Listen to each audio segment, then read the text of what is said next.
The Parliamentary Committee on Finance, Planning and Economic Development has finalized scrutiny over both the Income Tax Amendment Bill 2026 and the Excise Duty Amendment Bill 2026 as returned by the President. But it looks like the committee, chaired by West Budama North County MP Max Ochai, harmonized with the Ministry of Finance on the way forward to ensure that the tax regime for 2026 does not strangle the private sector growth. The major concern surrounded the Excise Duty Amendment Bill 2026, which the President guided that the tariffs be maintained at 2.5%, unlike the proposed 25% per ton of single-use plastics.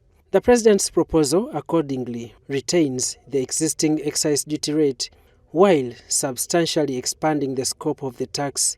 Finance Minister Henry Musasizi informed the House that the move captures a much wider range of plastic products, unlike the current law, which concentrates on Kavera.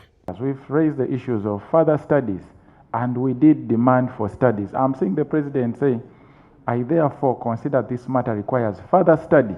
And I remember the Honorable Minister, you came with studies. So, were your studies cooked up? The President is consulted. So he's fully alive to all these decisions, and he chairs all the meetings that where the budget is discussed in the cabinet.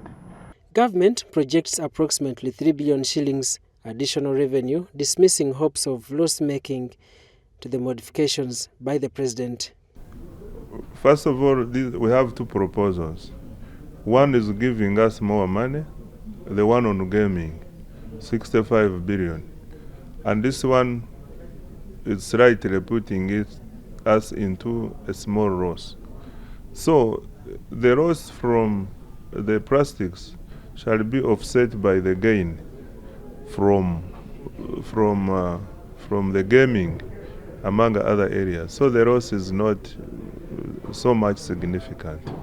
Minister Musasizi committed to improve the research capabilities to ensure that the tax proposals do not have substantial effects on the manufacturers.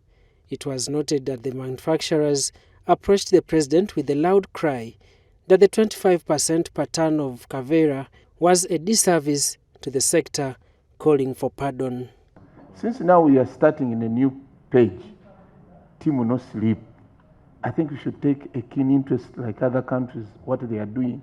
A policy produced within 1 year, the Minister of Finance collects data, how far it has affected the public, and then they revisit it.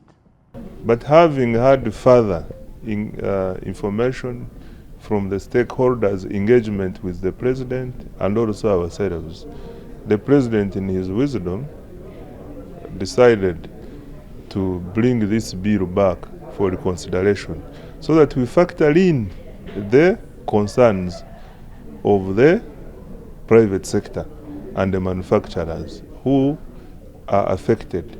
The committee unanimously agreed with Minister Musasizi that the President's proposal also addresses the concerns raised by manufacturers regarding the magnitude of the proposed rate increase and strengthens the legal framework by expanding the tax base, improving certainty, reducing disputes, supporting tax administration, and continuing to advance environmental objectives.